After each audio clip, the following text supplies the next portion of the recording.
very true. That's a very great light you have put on this.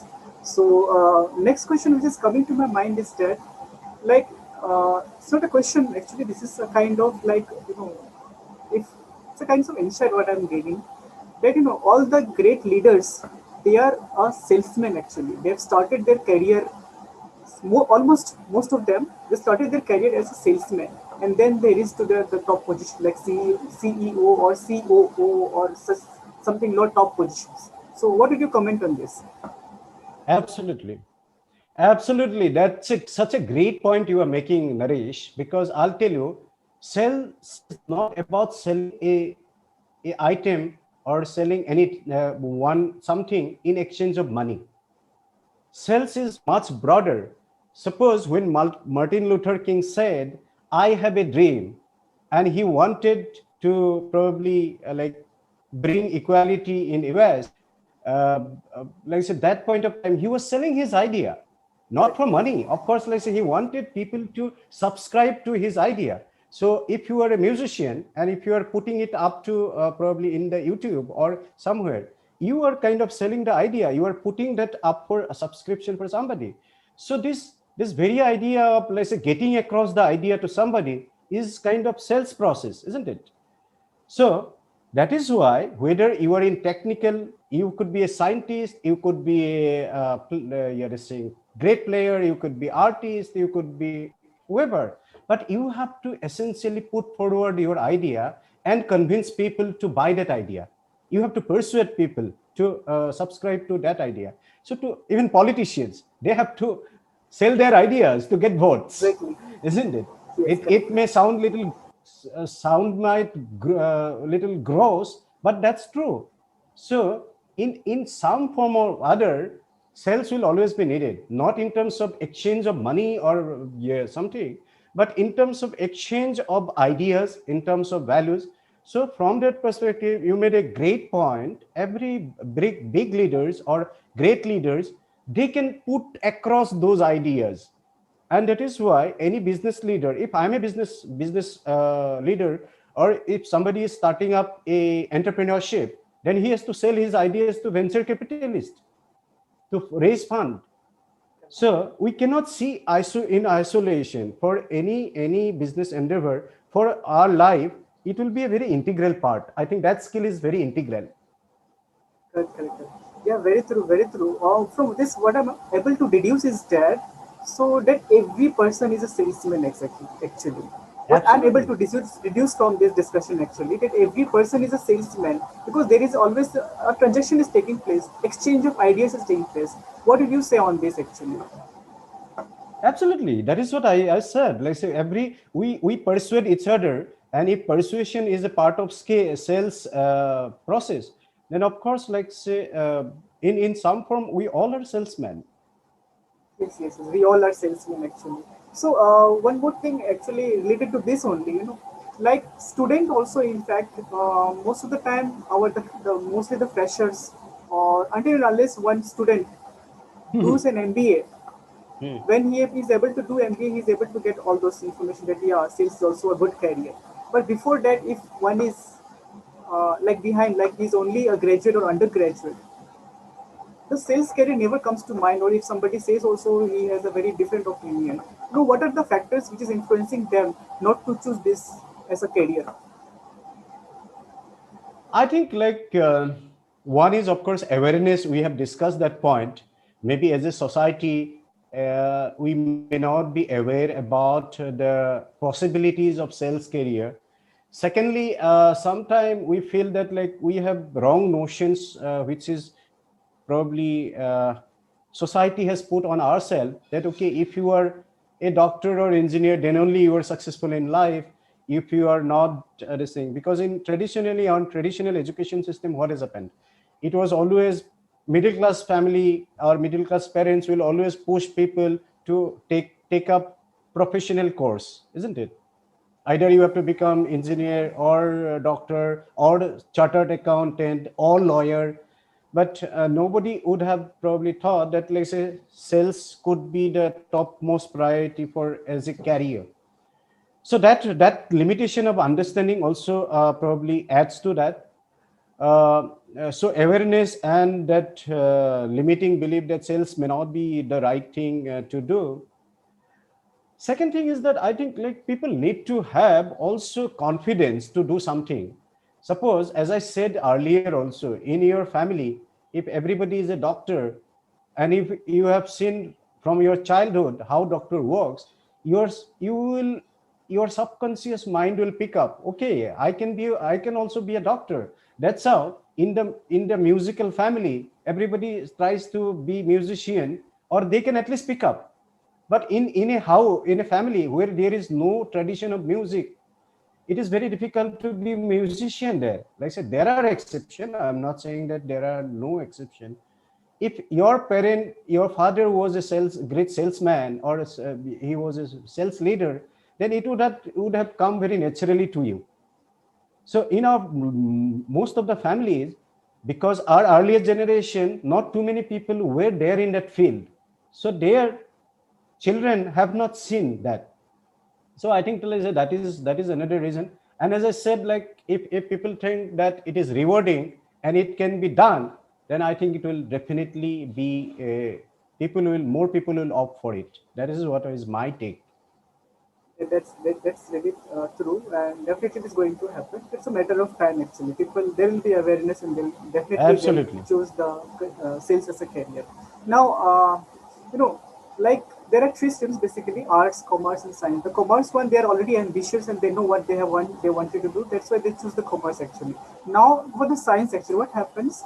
Students, when they get very good marks, they choose the science. Or many people, the peer pressure used to give them that, yeah, you have got 90%, 95%, or 99%, you should choose science actually. So these are the comment, these are the trends actually used to happen, is going on actually from from the past. Now, for the science student, like who have done the general studies, not the engineering or the MBBS, they've already done. They have made their life.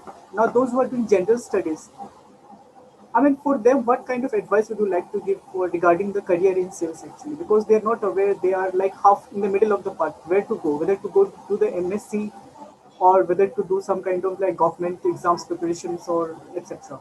So, what would you give advice to them basically?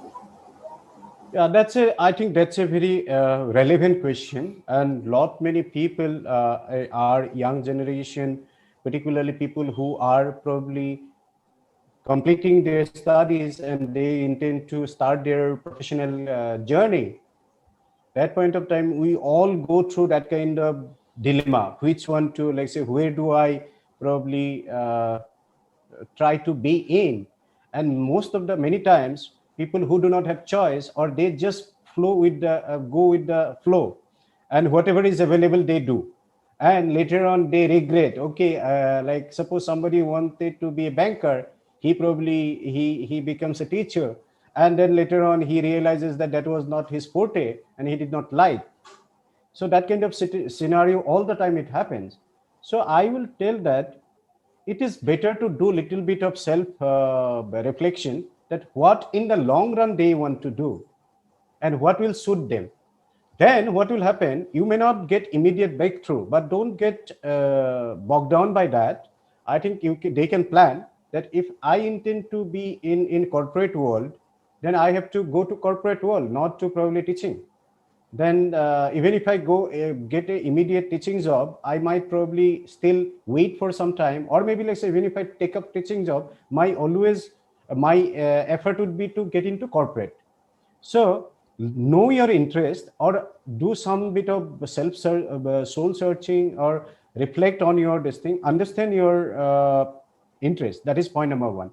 Point number two is that uh, suiting your personality.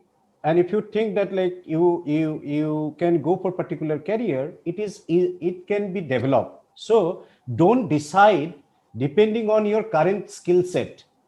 Suppose if you are not skilled to do a sales today, but you want to be a salesman, then it can be always picked up. You can always train yourself.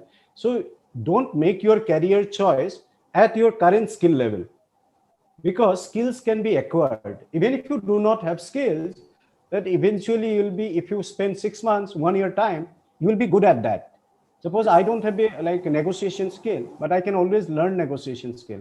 I'm not that great in English communication. I can learn that.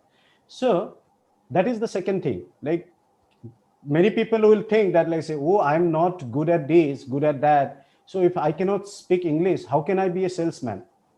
So that kind of thinking comes. So our my suggestion or recommendation to people would be, don't get bogged down by your current limitation. Those limitations can be broken.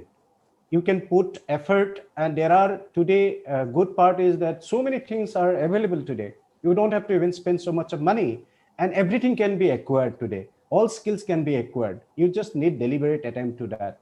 I think these two things are very important: interest, understanding your interest, to have a long-term career objective, and also not get limited by your current thought that I may not be good enough to start. Nobody is good enough when they start. Right, right, Everybody right. becomes, like say, your proficiency will depend how much effort you are eventually going to put, not at what current level you are operating. Very true, very true. Yeah, that's a very great, like, kind of suggestions or advice you are giving for college students, freshers. One more thing, I got to know, you told me once that you come from the vernacular medium, actually, from the SMS medium. Yes, And yes. from there, you are speaking superb in English. Now, how this journey, I mean, could you just elaborate on this? Could you put some light on this from a vernacular SMS speaking medium school to like such a super fluently speaking, how did you, travel So this? to my that's a very relevant question again, and I think like so this is where our lot of youngsters get stuck, and particularly people from rural areas, semi-urban areas, small towns. I can understand the big towns like big cities like Calcutta or maybe Guwahati or metropolitan cities. Most of students will be convent educated, and they will have good exposure. And many times, even like your not English language skill is also becomes a part of your overall personality and confidence. Lot of our young generation who are from small towns and village, they do not feel confident when they cannot speak in any other language other than their mother tongue, maybe it Hindi or maybe it in English, because they think like say people will laugh at them, people will not think that they are smart enough. So those things we have also gone through, like, but one thing I will definitely tell, that as long as you have interest, and if you do not think that like it is not necessary that you have to be great in English to be smart. It is not like the linguist skill is not synonymous with smartness. But since our corporates operate in English most of the time, then you have to learn that, and it is easy to it can be learned. You just need to have interest. And second thing, many times people cannot learn because they have mental blocks. If I see that, like say, if I tell myself that I am not good at maths, I'll never be able to learn maths, because this is psychologically, this has been proven. If your self-image is like that, oh yeah, I'm not good at analytical skill, I may not be able to learn complex mathematics or algebra, then you will never be able to do. So Right, tell right. yourself that everything can be learned.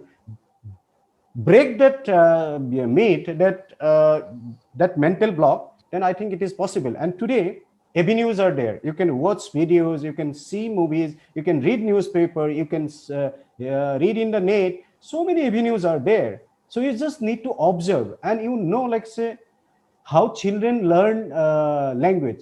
They learn by observing, Very they true. learn by imitating, isn't it? Yes, yes. Every day a child learns 6 to 10 words every day Agreed. Correct. when they are growing. So if you're observing and if you're imitating, I think everything is possible. My net advice is that don't get bogged down.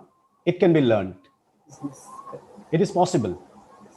Very true, very true. So you have talked on this mindset actually, because mindset plays a very greater role Even Yes. one book is there, from Mr. Dave Gadvi. He has written that 80% mindset is required and the 20% skill is required. So skill part is only 20%. The rest part is just the mindset. If mindset is there, then everything can be achieved. Just that mindset is required. That yeah, I want to learn, not the negative one. Yes. Yeah, very true. Thank you for this. That you have put some light on this part. And no, there are also like students come from the rural areas actually. So for them, what advice would you like to give? Because they already come from the backward areas, the rural areas where they're not even the schools are not at optimum quality, which is required for them, and facilities are already not there. So, what kind of advice would you like to give them if they want to? Definitely, they also have the right to have a good career. What advice would you like to give to them actually? Again, a very, very relevant question and very close to my heart because I also come from a very remote village. And I can only say that today the situation is better than what when we started. When we started, we never had any avenues to learn anything other than probably reading. So we used to get newspaper after 3 days. So and we could not even sometime buy newspaper. We have to borrow old newspaper. Newspapers were also borrowed that point of time. Today, those limitations are not there because of digital revolution and internet. Information has become more democratized. Everybody can get access to information. In past couple of decades ago, if you have money, you can buy information, and you need to have lot of money to buy information. Like you buy books, you probably buy database, or you buy learning by going to school and all those. Today, cost of information has come down drastically. So the information is becoming almost like there is no price at all. Like it is almost like you can have at zero value also. Maybe like say you need to spend a little bit of data charges and all those, or maybe like say you need to have a basic phone. But fact of the matter is that it is available. So anybody who is interested, he has got access. Point number one. So it will depend how resourceful you are and what is your drive. If you are resourceful, you'll figure out. And there are, so one is of course leverage the information boom which is there through internet and all those, and it is very much available. And instead of like spending time only on recreation, I think our generation, young generation, can dedicate some amount of time. Okay, every day I will probably learn 1 hour something new, not related to only curriculum, maybe something new, something related to skill. So 1 hour in a 24 hours time frame is not a big time, isn't it? Like instead of watching YouTube videos or TikTok movie, TikToks, so they can give that to 1 hour. So that is one. Secondly, they can reach out to people. There are like say people who have done it for themselves. They are always ready to help. We always think that like say, oh, if I go, will he help? But if you do not ask, who will help you? Correct, So sir. Very start true. asking. Start asking. Some people will help. Some people may not help. So we have a lot of hesitation in asking out for help. But I think, let's say, my experience is that if you are very genuine and authentic and genuinely want to know something from somebody, and if he has time, of course, you have to give his convenience also. So reach out to people, and they will definitely. Some of them are ready to help. And third thing is that like apart from this thing today, there are so much of resource available in terms of network groups, interest groups in WhatsApp, Facebook or LinkedIn. There are so many career groups, so many discussion forums. All those can help you in terms of building up your skill. Very true, very true. Mukul, you have very great advice you have given for the actually for the rural areas. I mean, for the backward. I mean, rural students from the village students. So the 3 points you have Yeah. given, that is first they should devote 1 hour in time, 1 hour for study. 1 hour is from 24 hours is it's easily done, but they only need to have the interest, the determination. Very true. The second one you have told that they should approach actually. That's very true. People are always ready to help actually for other people. People have this nature to help others. So they should not think that whether he will help me or not. Absolutely. This should not come actually in them. And the fourth one, already the sources available. Sources are there to to get knowledge and all. So they should explore those sources and all. Then definitely they'll be able to go ahead. Yeah. So Absolutely. yeah. So this is the Absolutely. great advice you've given to the this rural areas, the student who come from the backward in the countryside. Yeah. Now another one is that in the urban areas now, this the art student and there are three streams: the art, the science, the commerce, and the arts. The arts one, they felt like they are isolated. Now, how do you see this art stream, art student, and the sales? How do you see these two? I mean, how do you see these two? Could you comment on this? Okay. Oh, it's a great question again, and it's also close to my heart, because when I think our traditional education system, and if you see state like Assam only, fact of the matter is that most of the students are from humanities side. The number of art students is much more bigger than any other stream, be it science or be it commerce. So there is a large population of students out there, and like say, government will not be able to give so many jobs, and everybody cannot be like say, everybody do not want to be entrepreneurs. Also, I'm not saying that being an entrepreneur is wrong or this thing, but everybody may not be interested to be entrepreneur. So there is a large population whom we have to make employable, and they have to go into the employment areas where probably it is supported by private sector or corporates, or industries. So that is where I think, let's say, how we can make them employable, or how they themselves make themselves prepared for the employment in the private sector is going to be very, very critical.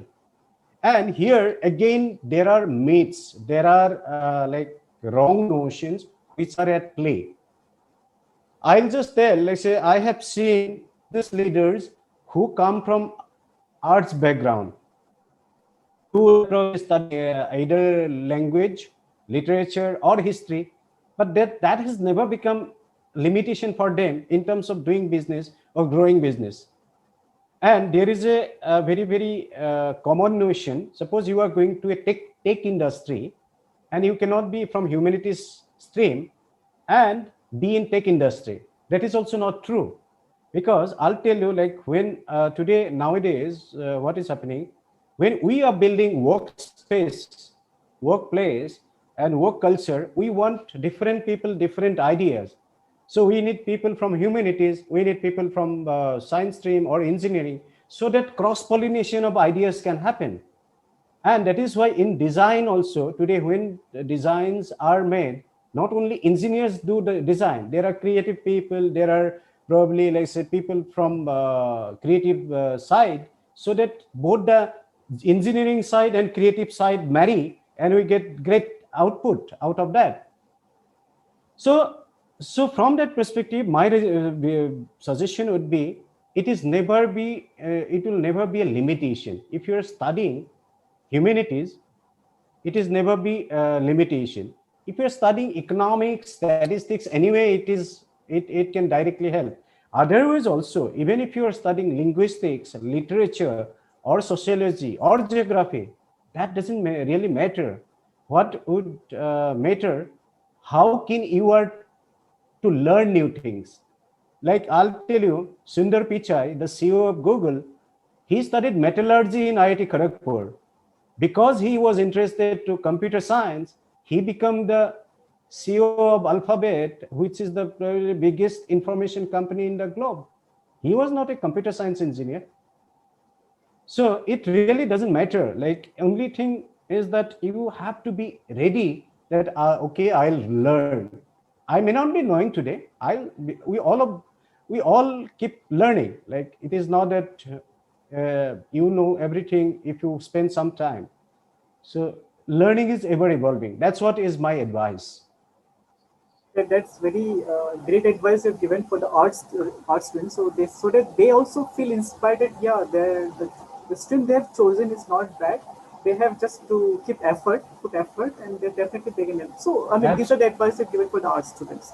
Absolutely. Now, yeah. So thank you for this because they are. I also feel because that they students are also they are also friend only. They just choose the arts because they felt that they are not good in maths. They're not average also in maths, and that's why people peer pressure. They told him that you cannot do commerce also. You better take the arts, and that's why they have to go in the arts, and they get stuck in that. At the end of the this the graduate degree, this BA, they either go for if they're good in English, they go for some kind of like teaching professor, or if they're not good in, they choose different I don't know. That's very actually bad consequences they face. They open a shop or this kind of thing is to happen. So that's a very